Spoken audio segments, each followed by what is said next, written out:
En esta mañana voy a pedirles que abran sus Biblias en la primera carta del apóstol San Pablo a los creyentes en la ciudad de Tesalónica.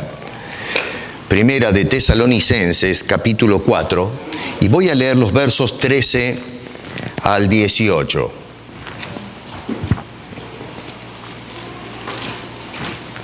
Primera Tesalonicenses, capítulo 4, versos 13 al 18.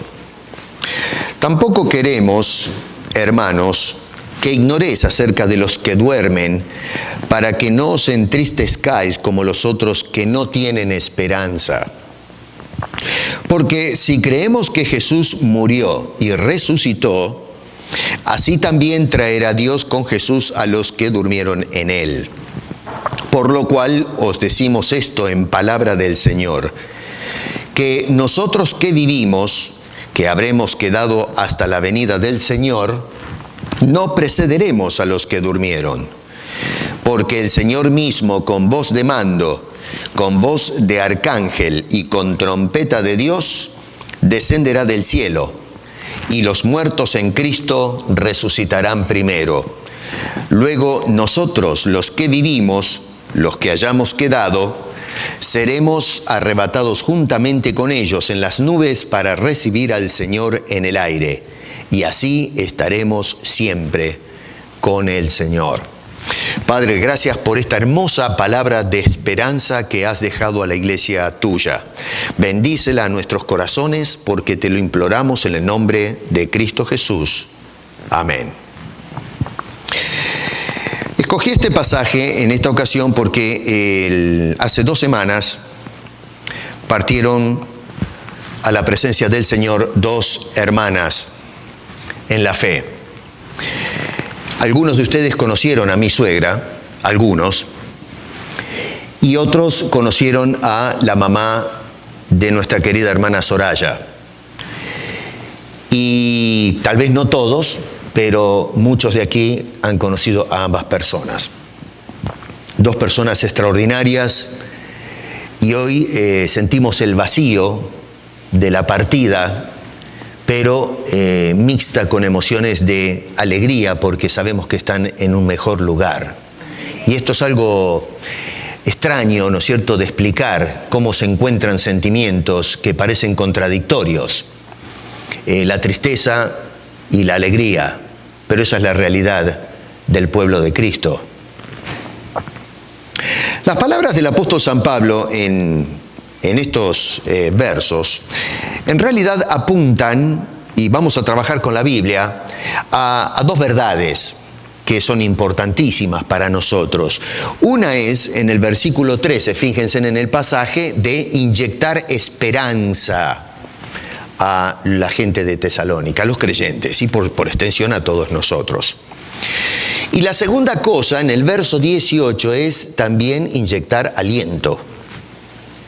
Vuelvo a repetir, esperanza, verso 13, y aliento, versículo 18. Y la razón es porque hay gente en el mundo, en la sociedad, que se alientan unos a otros, pero no tienen esperanza. Y hay otras personas que tal vez se esperanzan en algo, pero se desalientan. Y entonces el apóstol Pablo lo que quiere de aquellos que hemos tenido la experiencia de la salvación y la transformación de nuestras vidas, y que inclusive nos abre el panorama de lo escatológico, de lo futuro, a poder visualizar de alguna manera, otra vez de la revelación, lo que Dios todavía tiene preparado para nosotros, que todavía no lo podemos ver, pero que eventualmente llegará el momento en que seremos introducidos en esa nueva esfera, en esa nueva realidad, y vamos a gozar juntos cosas que ahora ni siquiera imaginamos. Así que Pablo lo que quiere de estos creyentes es que tengan estas 2 experiencias, la de la esperanza y el consuelo. Ahora, el tema central, si tuviésemos que tratar de describir en una frase cuál es el tema de la carta a los tesalonicenses, podríamos decir sin ningún lugar a dudas que se trata del retorno de Jesucristo. Inclusive fíjense ustedes que prácticamente al final de cada capítulo Pablo hace alusión, son apenas 5 capítulos, y habla del retorno del Señor Jesucristo.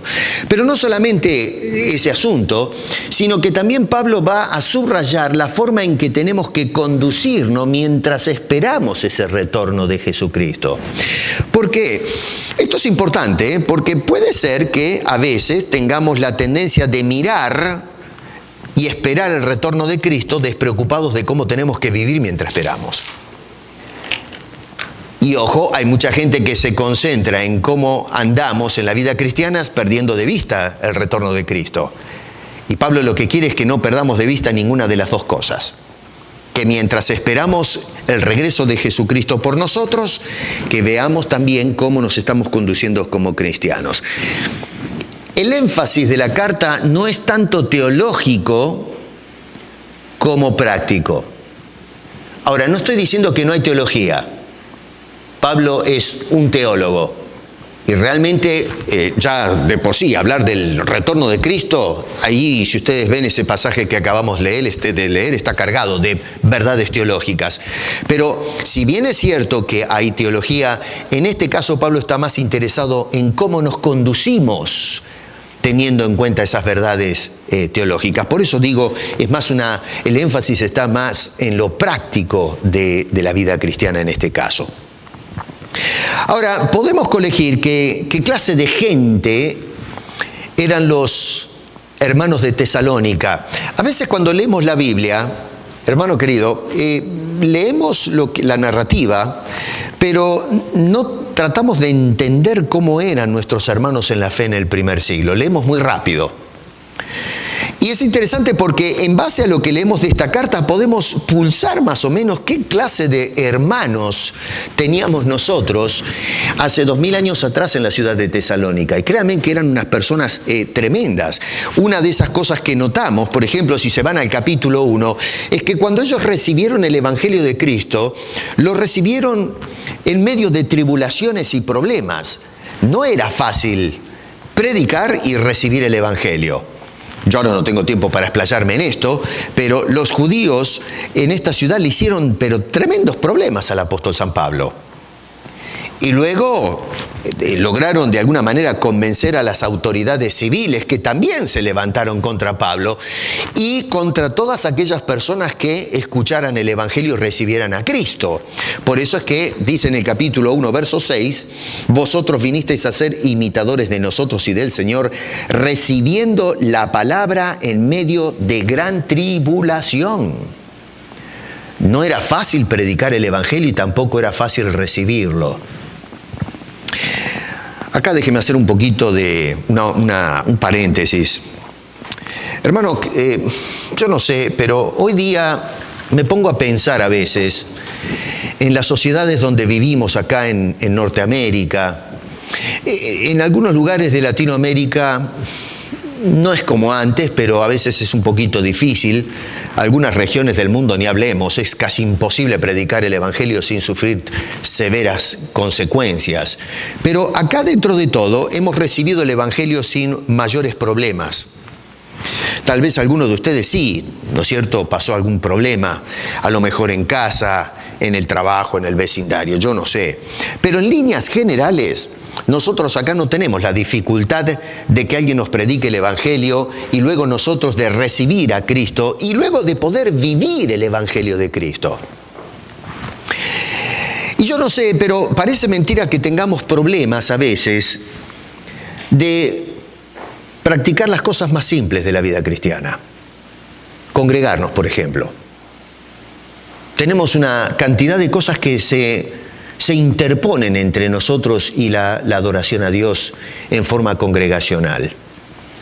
Esto no es una crítica de ustedes, no me malentiendan, es algo que es común en el tiempo contemporáneo.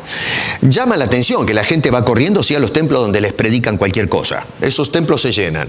Pero cuando se trata de lugares donde se concientiza a la gente de la palabra de Dios, le escapamos. La predicación antigua, expositiva, bíblica, ya no le cae a la gente. Tienen comezón de oír cosas nuevas. y que se alejan mucho de la palabra de Dios. Y yo creo que acá tenemos un ejemplo muy lindo de personas que estuvieron dispuestos a hacer sacrificios para escuchar la palabra de Dios. Por eso dice Pablo que recibieron el Evangelio en medio de tribulaciones. Claro, acá tenemos que tener en cuenta, yo no tengo tiempo ahora para hacerles todo el perfil de lo que está pasando acá. Pablo no pudo ir a Tesalónica, pero mandó a Timoteo. Estaba preocupado Pablo de que, siendo que habían sufrido bajo el peso de autoridades civiles y las judías por recibir el Evangelio, de que tal vez se hayan desanimado y hayan tirado la toalla. Entonces Pablo mandó a Timoteo para investigar a ver cómo están los hermanos allá. Y Pablo, viene otra vez a Timoteo con excelentes noticias. Esta es la primera carta que tenemos del apóstol Pablo, se escribió más o menos en el 51 de nuestra era cristiana. Y es una carta llena de gozo, es un Pablo, un corazón que revienta de alegría. Y entonces Pablo describe, noten que él está dándole gracias a Dios en el versículo 2. Después que escucha las noticias, dobla las rodillas, Señor, yo te doy gracias. Y le escribe a estos hermanos diciendo, damos gracias a Dios por ustedes. Y da gracias porque Timoteo le contó de 3 cosas que estaban presentes todavía en los hermanos en Tesalónica. Fíjense bien en sus Biblias. Verso 3, en la primera parte, dice la obra de la fe. Número 2, segunda parte, el trabajo en amor. Y número 3, constancia en la esperanza del retorno de Cristo. Noten ustedes que hay 3 características o cualidades que marca o subraya el apóstol San Pablo que está presente en estos creyentes en Tesalónica: fe, amor y esperanza. Personas que servían al Señor en esos términos. Esto es lo que en los foros católicos, por ejemplo, le llaman las 3 virtudes teologales. Si ustedes se van, por ejemplo, a Primera de Corintios en el capítulo 13, un pasaje que se discute bastante acerca de estos capítulos 12, 13 y 14 de Primera de Corintios. Pero después de hablar de que vemos las cosas por espejo, de las cosas que están de paso, va a decir en el verso 13, y ahora permanecen la fe, la esperanza y el amor. Estos 3, pero el mayor de ellos, dices, es el amor, que es el tema que diserta Pablo en el capítulo 13 de esa primera carta a los Corintios. Así que Pablo le da gracias a Dios por la fe, la esperanza y el amor que manifestaban estos hermanos queridos. Y quiero que observen que no solamente habían recibido la palabra, sino que ahora, entonces, por lo que nos dice el apóstol Pablo, es que la estaban practicando la palabra. Así que recibieron la palabra, luego practicaron la palabra, y luego lo que va a indicar en los versículos 7 al 8 es que fueron propagadores de la palabra. Esto es algo tremendo, Recibieron, practicaron y predicaron el Evangelio. Fíjense en versos 7 al 8, voy a parafrasear 3 puntitos que otra vez marco, que llaman la atención. 1 dice, habéis sido ejemplo a todos los que han creído. Tu vida es un ejemplo a los que creen. ¿Cómo es la iglesia contemporánea? ¿Somos ejemplo a los demás? La gente de Tesalónica eran ejemplo a los que habían creído. La segunda cosa es que partiendo de vosotros ha sido divulgada la palabra del Señor. Y la tercera cosa es, en todo lugar vuestra fe en Dios se ha extendido. Así que reciben, practican, predican, son ejemplo, divulgan y han hecho extensible el testimonio de... ¿Qué tal? ¿Qué me cuentan ustedes? ¿Qué pedazo de iglesia, Eso es una iglesia de Cristo. Eso es un cristiano insertado en la sociedad. Y agrega algo muy hermoso. En el versículo 9 dice, os convertisteis de los ídolos a Dios. Han sido transformados en toda su manera de pensar en la idiosincrasia de ellos. Y lo hicieron, dice, para servir al Dios vivo y verdadero.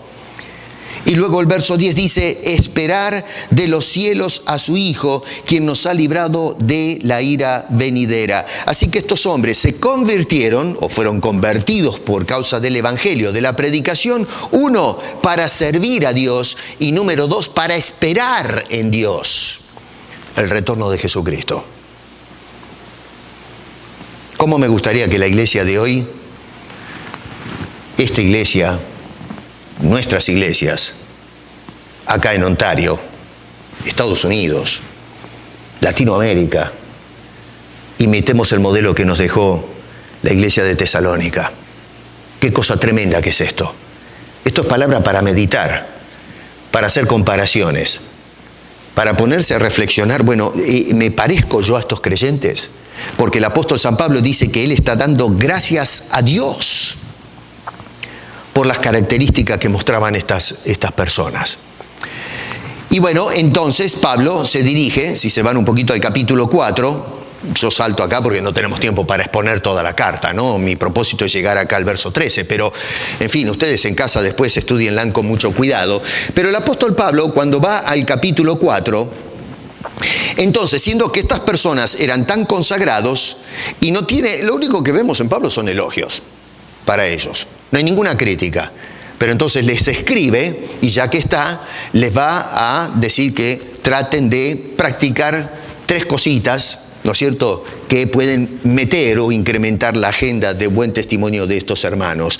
Y esto dice que les va a decir, lo que les voy a pedir es que ustedes actúen de cierta manera para que, según el capítulo 4, verso 1, sepan cómo conducirse como les conviene. Y luego agrega, como agrada al Señor. Otra vez dice, por los demás, rogamos y exhortamos en el Señor Jesús, que de la manera que aprendisteis de nosotros, cómo os conviene conduciros y agradar a Dios, dice, abunden más y más. Así que, noten que Pablo ya les había enseñado. Ya tuvo su tiempo con ellos de discipulado, de predicación cuando estuvo con ellos, y le dijo, muchachos, ya recibieron el Evangelio, así es como tienen que conducirse. Ya les enseñamos. Y Pablo les recuerda eso. Ya nos sentamos con ustedes, ya les enseñamos qué es lo que tienen que hacer. Ahora saben cómo tienen que conducirse para agradar a Dios, y ahora les pido que continúen y lo hagan más, y crezcan, que pongan esfuerzo, que continúen en esa dirección. La dirección en que va la iglesia contemporánea no es lo mejor. La iglesia hoy agarró para el lado de los tomates. Las cosas que se ven dentro de las iglesias es escandaloso. Esta semana puse en la página de la iglesia, no sé, los que lo vieron, algunos videos de cosas que se ven hoy dentro del pueblo evangélico que es pero bochornoso, es increíble. No vemos que hay una continuidad de los principios apostólicos, en este caso del apóstol Pablo, como hacían los tesalonicenses, que practicaban lo que se les enseñó y lo que trataban era de cultivar, de nutrir esas cualidades o esas actitudes. No, hoy lo que hicimos es apartarnos a cosas completamente distintas a las que nos enseñaron los antiguos apóstoles. Verso 2 dice, les dimos instrucciones. Y el propósito de esas instrucciones son las siguientes. Número 1, versículo 3 del capítulo 4, pureza moral. Dice este hombre, pues la voluntad de Dios es vuestra santificación, que os apartéis de fornicación, que cada uno de vuestros sepa tener su propia esposa en santidad y honor. Pureza moral. En una sociedad donde no existe eso. La sociedad de Tesalónica era un desastre. El hedonismo andaba rampante. Y hoy, después de 2000 años, estamos sumidos en una sociedad corrupta, moralmente, pero comprometida delante de Dios, donde el pecado anda rampante hoy día. Lo mismo los presidentes, los artistas, toda la gente que supuestamente tendrían que ser, que se proyectan a la sociedad, deberían dar buenos ejemplos, son un desastre.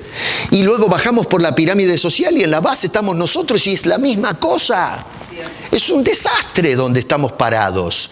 Hoy la agenda esta de la pluralidad de géneros es un escándalo. Se mete en las escuelas, se mete en las iglesias. Tenemos ministros que tienen unas convicciones morales pero espantosas. Los escándalos morales que se dan dentro de la iglesia. El apóstol Pablo dice que dio instrucciones para que ellos puedan vivir vidas morales, vidas correctas de una ética bíblica. Número 2, versos 6 y verso 9, una vida de amor fraternal, dice este hombre allí, a que ninguno agravie ni engañe en nada a su hermano, porque el Señor es vengador de todo esto, como ya os hemos dicho y testificado. Vuelve otra vez al verso 2 donde dice que nos dio instrucciones. Verso 9 dice, pero acerca del amor fraternal no tenéis necesidad de que os escriba. Ya está esto claro. Yo digo, a ver, ¿por qué la iglesia cristiana a veces hay que estar repitiéndole a los cristianos que se amen fraternalmente? Se cae de maduro eso. Tiene que, como vimos en la escuela dominical, esto tiene que empezar practicándose en casa y luego desbordarse en lo que es nuestra relación con los hermanos y en última instancia en la sociedad, ese amor por el perdido para ir a predicarle el evangelio como hacían los de Tesalonicenses. Hoy no hay la predicación del evangelio, hoy no se sale a evangelizar a las calles. ¿Por qué? Porque no tenemos amor por la gente que se va al infierno. No tenemos amor por el evangelio. Y acá quizás me extralimito un poco, pero a veces llego a pensar si realmente tenemos amor por Dios y su Hijo Jesucristo en la forma que la tuvieron aquellos hombres. Porque hoy, francamente, que nos pidan algo un poco pesado para servir a Dios es mucho. Pero nos dice que estos hombres servían a Dios y esperaban en Dios. Eran siervos del Todopoderoso. Pureza moral, amor fraternal, verso 11, vida industriosa. Dice este hombre, y que procuréis tener tranquilidad y ocuparos en vuestros negocios y trabajar con vuestras manos de la manera que os hemos mandado. Otra vez, insisto en esto, Pablo está repitiendo, ya se los enseñamos, les está recordando esto, ya les dio instrucciones, ya sabían estas cosas. Pero entonces les dice, trabajen. El apóstol Pablo cuando escribe en otro lugar, dice, por ejemplo, eso es en la segunda carta a Tesalonicenses, en el capítulo 3, verso 10, dice, si alguno no quiere trabajar, tampoco coma. Esto es un golpe brutal a las ideas políticas de ciertos sectores en el espectro, ¿no es cierto?, del cuadro político. Tenemos derecha, centro y izquierda. En nuestro continente latinoamericano se ha desbordado el populismo, ¿no? Que son tendencias de ciertas, vamos a decir ciertas líneas para no meternos acá, porque no quiero hablar de política. Ese no es mi trabajo. Pero es muy interesante que en nuestras tendencias políticas, en nuestro continente y en otras partes del mundo también, se está fomentando una dependencia del Estado. A ver si lo pongo en esos términos. En nuestro país, hermano, de Estados Unidos, tuvo una mentalidad que yo aplaudo del individualismo laboral. La persona, si quiere progresar, tiene que trabajar. Por eso le llaman la tierra de las oportunidades. Y mucha gente quiere emigrar a Norteamérica porque tenemos, en fin, uno puede ser un barrendero y convertirse en un millonario. Puede pasar de todo. En nuestros países de Latinoamérica miramos a los pueblos que progresaron y los miramos con envidia y los criticamos, pero no queremos trabajar. Hacemos paro todo el tiempo protestando contra todo y contra todos. No reconocemos nuestras responsabilidades, desde el político hasta el ciudadano. Y lo que hacemos es que tratamos de establecer patrones de gobierno que terminen manteniendo a la sociedad, siendo dependientes del Estado. Y están hundiendo nuestro continente en la miseria. Y ojo, estos son principios de dolores. Si no cambia la manera de pensar en la que vamos en Latinoamérica, nos vamos al foso. Vamos a ver una Venezuela en todo el continente. Así que vayan preparándose, porque esto es cosa seria. Si no cambian la dirección en que vamos, nos vamos a pique. Miren ustedes qué distinto es el planteamiento de Pablo para la iglesia. Pablo no está interesado en lo que hace la sociedad. Yo no le predico, a la sociedad le predico el evangelio. Que la sociedad quiera vivir dependiendo de otros, siendo parásitos sociales, eso es un asunto del mundo. Dios tratará con ellos. Pero Pablo le está escribiendo a la iglesia. Dice, los que hemos sido transformados por Cristo, trabajen. Sean industriosos. Y si no trabaja, que no coma, que saboree las consecuencias de su vagancia e irresponsabilidad. Si hay algo de que debemos ser dependientes es de nuestro Dios y Salvador, no del Estado o de otras personas, de Dios. Y solamente en Él debemos esperar. Así que el apóstol Pablo nos dice que trabajemos con el fin, verso 12 dice, a fin de que os conduzcáis honradamente para con los de afuera y no tengáis necesidad de nada. ¿Se dan cuenta? Mucha gente padece necesidad. Ojo, hay gente que padece necesidad porque los echaron del trabajo, hay persecuciones sociales, políticas de pésima administración que arrastra a toda la sociedad, ¿no es cierto?, a la quiebra y cosas por el estilo. Pero hay mucha gente que están enterrados en deudas aquí por una mala administración personal y pagan las consecuencias.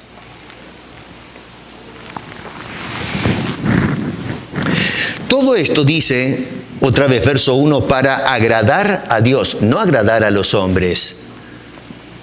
Nosotros no debemos buscar agradar a la sociedad, los esquemas que plantea la sociedad, sea sociales, filosóficos o lo que sea. Nosotros vivimos para agradar a Dios. Pablo dice entonces que es conveniente conducirse como corresponde, porque al hacerlo agradamos a nuestro Dios. Puede ser que desagrademos a nuestro entorno social porque no están de acuerdo con nuestra idiosincrasia espiritual, pero a mí eso no me interesa. Por eso es que los de Tesalónica eran perseguidos, porque no congeniaban con las ideas libertinas de la sociedad en Tesalónica, o el mundo romano en ese entonces, si se quiere, porque era en todas partes esto. Bueno, hoy día muchas de las cosas que creemos y abrazamos son repudiadas por la sociedad hoy en la que estamos insertados. Bueno, pero yo no tengo mandato de buscar la aprobación de la sociedad caída, sino de nuestro Dios que nos levantó de ese estado de caída. Ahora, vale esta aclaración, ¿no? Porque Pablo no insinúa que estas cosas estaban ausentes otra vez en la iglesia de Tesalónica. No, estas cosas estaban presentes, simplemente les dice, continúen haciendo estas cosas y que estas cosas sobreabunden. Por eso al final del versículo 1 dice que abunden más y más. Denle para adelante, continúen en eso. Les está diciendo en otras palabras, a ver si voy a parafrasear a Pablo. Muchachos, están haciendo 1,5 kilos, están bárbaros. La verdad que se están portando fenómenos. Sigan así y denle más todavía. Esfuércense en más. ¿Me siguen? Ahora, con esto no había preocupación en Tesalónica con este asunto, pero va a haber un problema en el corazón de ellos, y es el tema de la muerte. Probablemente, no sé, esto es especulativo, pero cuando Timoteo visitó la iglesia en Tesalónica, sin duda lo encararon a este joven. Timoteo, ¿qué nos puedes decir de este asunto? ¿Cómo es esto? Nosotros estamos esperando el retorno de Cristo, que va a venir en cualquier momento, pero se nos están muriendo los seres queridos. Se nos mueren. ¿Y qué va a pasar con ellos? Y tenían esa desesperación de que quizás venía el Señor Jesucristo y aquellos que partieron perdieron la oportunidad de ver la gloria del retorno de Cristo Jesús y se angustiaron por eso. Claro, no tenían claro todavía esta parte de la doctrina. Y es probable que Timoteo dijo, miren, ¿saben qué? Déjenme consultarlo con mi maestro. Voy a hablar probablemente les habló algo, yo no sé, pero probablemente Timoteo dijo, ¿saben qué? Vamos a dejar que Pablo hable de esto. Y cuando Timoteo vuelve a Pablo, le habló probablemente de esta situación. Pablo se sienta a escribir la carta de los tesalonicenses y después de los elogios viene una instrucción específica sobre este asunto. Y yo pienso qué amor paternal tenía Pablo por su iglesia, porque no los quería ignorantes. Hoy los pastores quieren iglesias ignorantes. Hoy tenemos una iglesia analfabeta. No se les abre las escrituras. Les roban el dinero. Se roban la esperanza.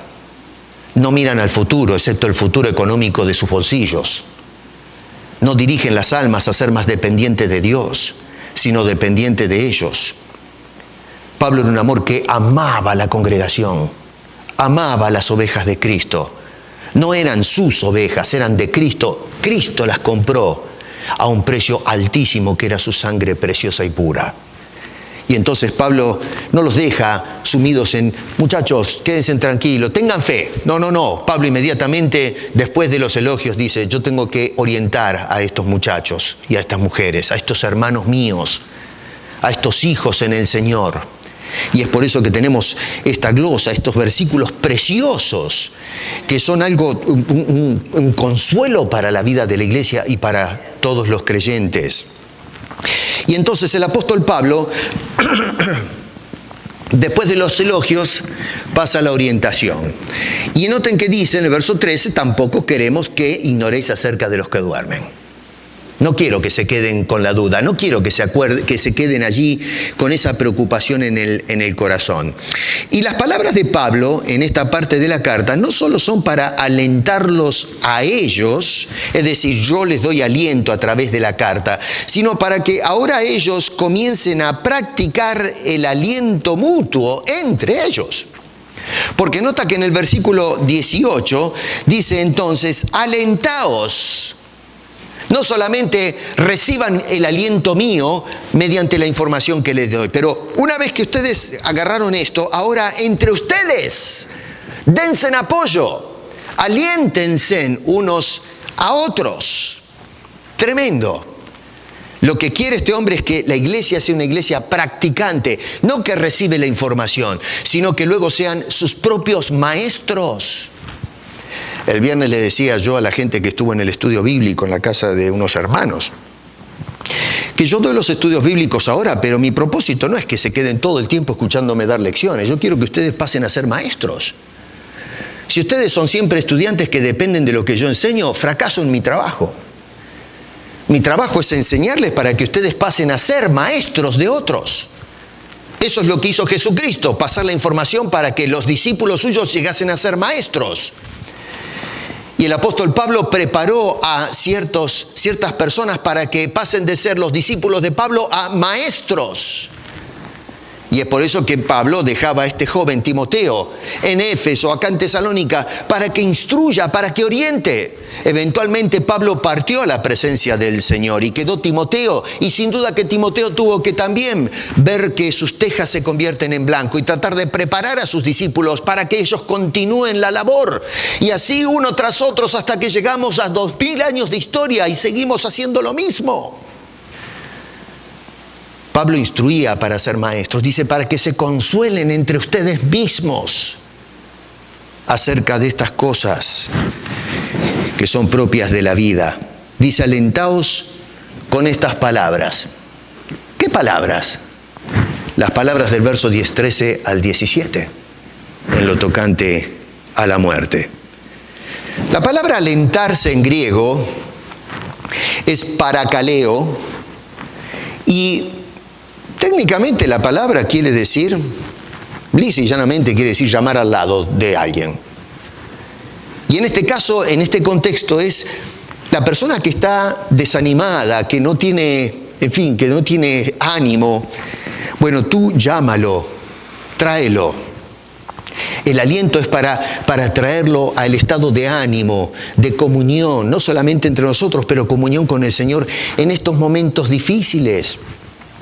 Cuando vemos la partida de nuestros seres queridos que tantos amamos, sufrimos, pero tremendamente. El espacio que se produce no es fácil llenarlo. Nada reemplaza una madre. Nada reemplaza un esposo, una esposa, un hijo.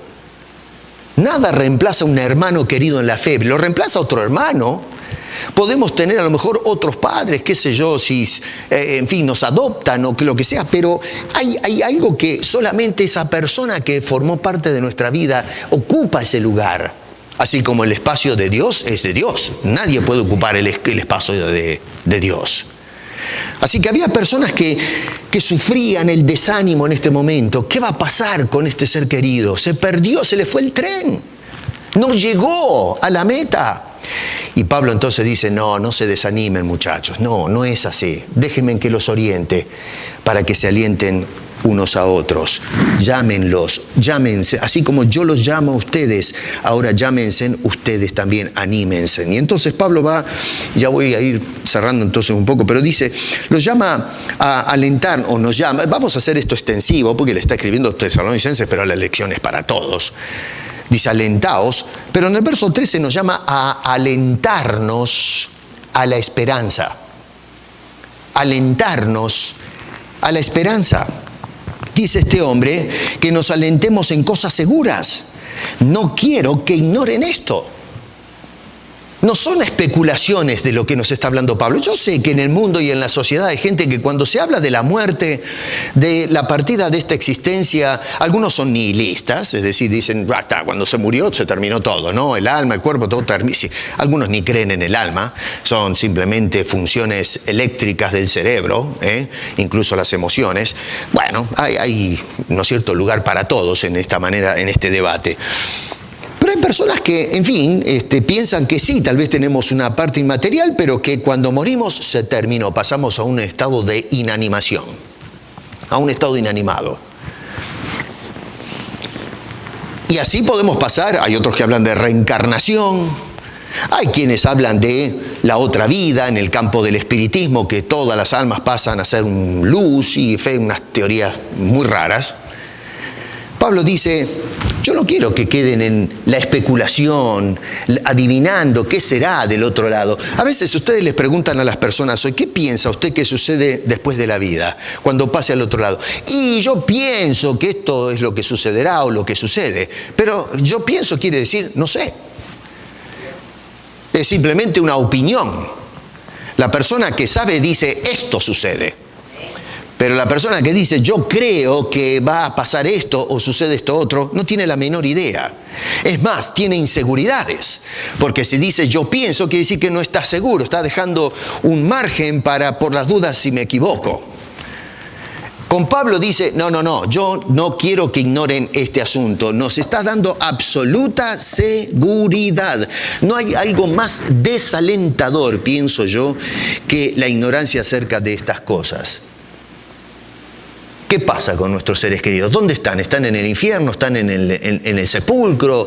¿Se los comieron los bichos? ¿Se terminó todo? Ese asunto lo mortifica a uno, lo llena de dudas, de temores, de angustia. Pablo no quería eso para los creyentes. Pablo, noten que contrasta la desesperanza agonizante que tienen que atravesar los incrédulos para inyectarnos esperanza a nosotros. Otra vez, ahí en el verso 13 dice, para que no os contristéis como los otros que no tienen esperanza. Gente perdida y desesperada acerca de qué se sucederá con los demás. Aliento con relación a la muerte, porque dice los que duermen, no dice los que murieron. ¿Se dio cuenta de eso? Nosotros no hablamos en esos términos. Hoy decimos, pero se murió. Dígame, el hermano tal o la hermana tal, ¿dónde está? No, mire, ya murió hace tanto tiempo. Eso no es el idioma bíblico. Pablo dice, ellos duermen. Ojo, que los hermanos de Tesalónica, antes de tener esta información, pensaban que se había terminado la carrera. Murieron. Y Pablo dice, no, sáquense eso de la cabeza. ¿Saben ustedes que la palabra, o el origen de la palabra cementerio en nuestro idioma, tanto inglés como español, que quiere decir coimeterion, quiere decir dormitorio? Yo sé que es una sorpresa para ustedes eso, pero la palabra griega de donde viene cementerio es koimeterion. Y quiere decir, en griego, la palabra koimeterion quiere decir dormitorio. Y para nosotros hoy es extraño, pero se tomó esa palabra para indicar justamente que cuando depositamos al cuerpo, lo ponemos a dormir. Es una palabra que después se desfiguró. Obviamente hoy el cementerio es el fin, ¿no es cierto? Es el hueco donde tenemos a la gente. Pero originalmente ese es el concepto de cementerio. Es alguien que está acostado en el dormitorio descansando, durmiendo. No aparece en la Biblia, pero ese es el origen de la palabra. Lo que aparece es el concepto del cementerio.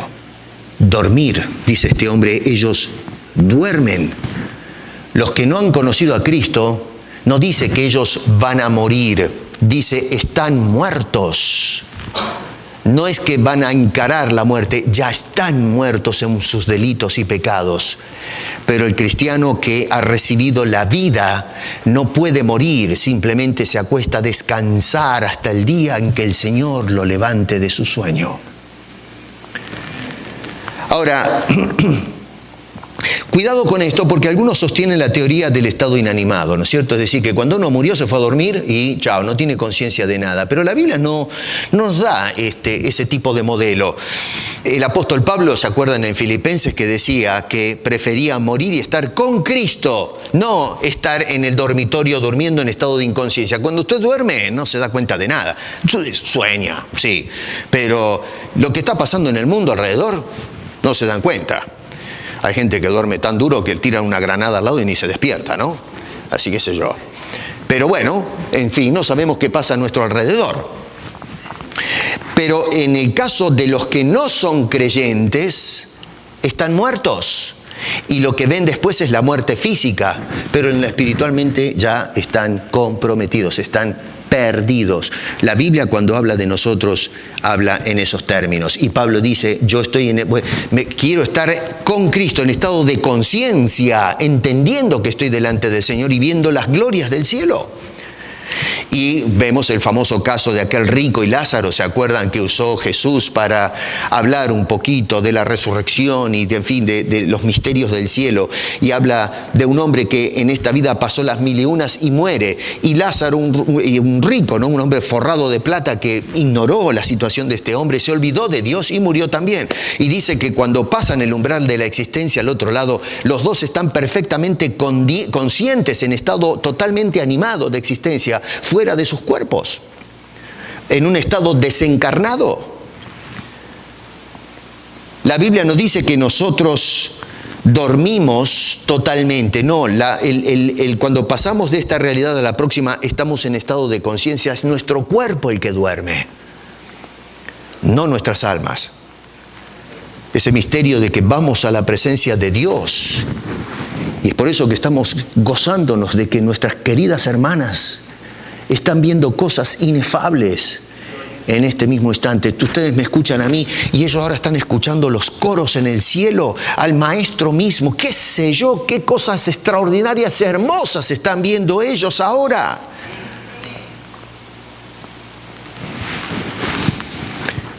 Número 2, alertarnos en el poder de Dios. Alentarnos, verso 14 dice, porque si creemos que Jesús murió y resucitó, así también, noten ahora lo que dice, traerá Dios con Jesús a los que durmieron en él. Usted no se puede levantar, Dios lo levanta. Y uno puede decir, vamos pastor, ¿qué me viene? ¿Cómo se va a levantar un muerto? Yo camino por los cementerios, ¿cómo me prueba usted eso? Mire a Cristo. Mire la historia. Yo no tengo tiempo para mostrarle una cantidad de pasajes donde nos habla que fue el poder de Dios que levantó a Cristo del sepulcro y hoy está a la diestra del Padre. Y dice aquí el pasaje bíblico que es algo, yo no sé cómo lo hace Dios esto. Yo como ser humano leo y trato de, a veces leo algunos libros acerca de biología y trato de entender cómo funciona el misterio del cuerpo humano. Y me pregunto, pero ¿cómo hace Dios para hilvanar, ¿no es cierto?, un cuerpo desintegrado y juntarlo otra vez? Es un misterio, eso es poder. Eso es poder. Y poder absoluto. El mismo poder que hizo todo de la absoluta nada es el poder que levantó a Cristo de los muertos. Es el poder que levantó a Lázaro, ¿se acuerdan? Después de 4 días en el sepulcro, podrido ya, descompuesto, y lo restaura y lo levanta. Y ese poder de Dios, dice Pablo, quédense tranquilos porque ese poder de Dios va a levantar esos cuerpos para recibir al Señor.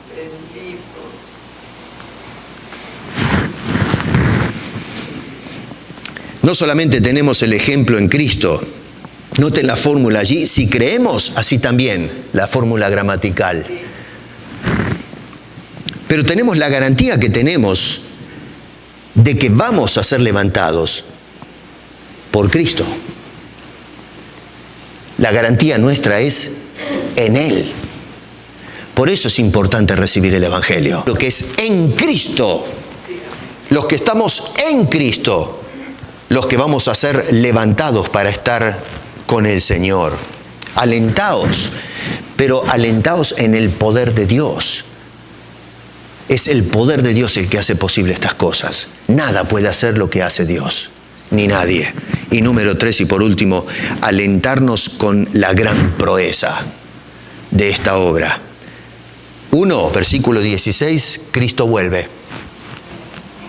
Si hay una proeza extraordinaria en la historia, es la encarnación. Luego, la crucifixión de Cristo y la resurrección de entre los muertos. Son cosas que no se volvieron a dar en la historia. No lo vemos en ningún lugar. Cristo, Dios, asumió forma humana. Eso es algo que no tiene precedente. Luego, el hecho de que estuvo 3 días en el sepulcro y se levantó al tercer día y ascendió al Padre. Y la otra cosa, el otro evento trascendente es que Jesús vuelva otra vez a este mundo. Eso es algo tremendo. Que ya vino una vez, uno dice, bueno, ya está el asunto. Pero no terminó el capítulo. Dice que Jesús vuelve, Cristo viene otra vez por nosotros. Esto es una proeza. Proeza que al hombre le cuesta entender, pero eso que dice Dios en su santa palabra, Cristo viene por nosotros en sus tiempos. Pero viene, esa es la promesa. Eso es lo que Pablo creía con pasión y ahora estaba inyectándole a estos queridos hermanos de Tesalónica que andaban 1 kilo viviendo, digo esa expresión 1 kilo, no sé si la entienden, ¿no? Que andaban muy bien. Porque a veces me dicen, pastor, a veces usan unos términos que no entendemos, decimos 1 kilo. Andaban muy bien estos hermanos, andaban magnífico, era para elogiarse. Pero ahora Pablo dice, quédense tranquilos, Cristo va a venir por nosotros. La segunda cosa, la segunda proeza es que no solamente viene y lo vamos a ver y le vamos a sacar fotos, pero dice que viene para arrebatarnos, secuestrarnos de este plano de existencia. Dice en el versículo 17, luego nosotros, los que vivimos, los que hayamos quedado, dice, seremos arrebatados junto con ellos. Noten qué interesante. La preocupación de estos hermanos era, se murieron. Pablo dice, no están muertos, duermen.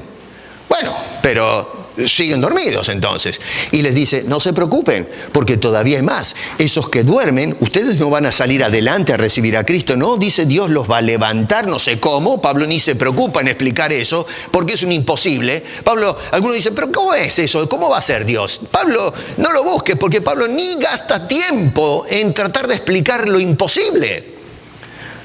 Simplemente dice lo que va a pasar. Dios va a levantar a los que duermen, nosotros vamos a ser transformados y juntos, los que durmieron y los que estemos vivos, cuando venga Jesús seremos arrebatados, secuestrados, llevados por el Señor, extraídos de este plano de existencia, de este mundo, para recibir al Señor. Y luego termina diciendo estas palabras que lo que más me gusta de todo esto es, y estaremos con Cristo. ¿No fue eso lo que dijo Jesús en Juan 14? En la casa de mi Padre muchas moradas hay.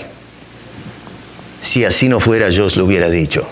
Voy pues a preparar lugar para vosotros, para que donde yo estoy, vosotros también estéis. Hay gente que se nos adelanta, hermanos. Pero eso no quiere decir que cuando venga Cristo los vamos a adelantar nosotros a ellos. Todos, usted y yo, y nuestros hermanos y seres amados, queridos, padres, madres, hijos, hermanas, hermanos, todos aquellos fieles, nos vamos a encontrar con el Señor. Vamos a encontrar a Pablo. El espíritu de Pablo está con el Señor, pero el cuerpo de Pablo también se va a levantar. Porque Pablo ya se fue, Su cuerpo duerme. Ya ni vaya a saber dónde están las moléculas de Pablo y de todos los grandes. Pero para Pablo, él no pensaba en ¿quedará algún residuo de mí cuando venga el Señor? No, él estaba convencido y le dice a esta gente: aléntense ustedes porque Dios nos va a levantar del sueño, del dormitorio, y todos vamos a recibir al Señor. Alentaos con estas verdades. Lloremos por los nuestros, porque ciertamente produce dolor cuando se van. Muchos de los que estamos aquí vamos a ver partir todavía seres queridos. Los jóvenes nos van a ver partir a nosotros, los que ya estamos un poquito más avanzados. Mis hijas me van a ver partir. En el curso normal de cosas, a veces se dan vuelta los esquemas, ¿no? A veces los padres entierran a sus hijos, en fin, qué sé yo. Pero en términos normales, cronológicos, la vida es así. Venimos por un poco de tiempo y tenemos que partir. Pero qué esperanza más hermosa nos da el Señor diciendo que, a fin de cuentas, la vida continúa. La vida que Cristo nos dio es eterna. Por el perdón de Dios por nuestros pecados, nos ha dado una vida que no puede ser absorbida por nada. Nosotros somos absorbidos por la vida de Dios, y un día Dios nos va a mostrar que esto que ahora nos dice, nos pide que tengamos fe en sus palabras, pero un día se va a cumplir esto. Y vamos a poder todos juntos subir y recibir al Señor siendo arrebatados para estar para siempre con Él. Y ya no va a ser mi suegra y nuestra querida hermana que partió mirando estas cosas hermosas. Mi papá lo voy a ver allá en el cielo. Primero quiero ver a Cristo, pero después quiero ver a mi papá, mi suegro, gente que amé mucho. Y bueno, pero un día voy a estar viendo con ellos lo que ellos están viendo en este instante. Y estaremos allí viéndolo para siempre en la presencia del Señor. Alentados unos a otros, nos dice el apóstol Pablo. Hagamos eso, hermanos. Alentémonos unos a otros en el dolor y la alegría, que son sentimientos encontrados. Padre, gracias. Gracias porque no nos abandonaste en la ignorancia sobre estos temas que cuando nos visitan estas noticias, nos golpean duro, Señor. Pero luego encontramos el consuelo que viene de ti y es algo tremendo. Gracias por los nuestros que los llevaste a descansar. Y gracias porque un día nos tocará a nosotros. Pero por encima de todo, Señor, del descanso es gracias porque nos has introducido en Cristo Jesús en las glorias eternas. Y un día podremos estar allí contigo, Señor, todos los que te amamos y te recibimos como Salvador y Señor de nuestras vidas. Y estaremos allí para siempre. Gracias por estas promesas. Gracias por esta enseñanza, Señor. En el nombre precioso de Cristo Jesús. Amén.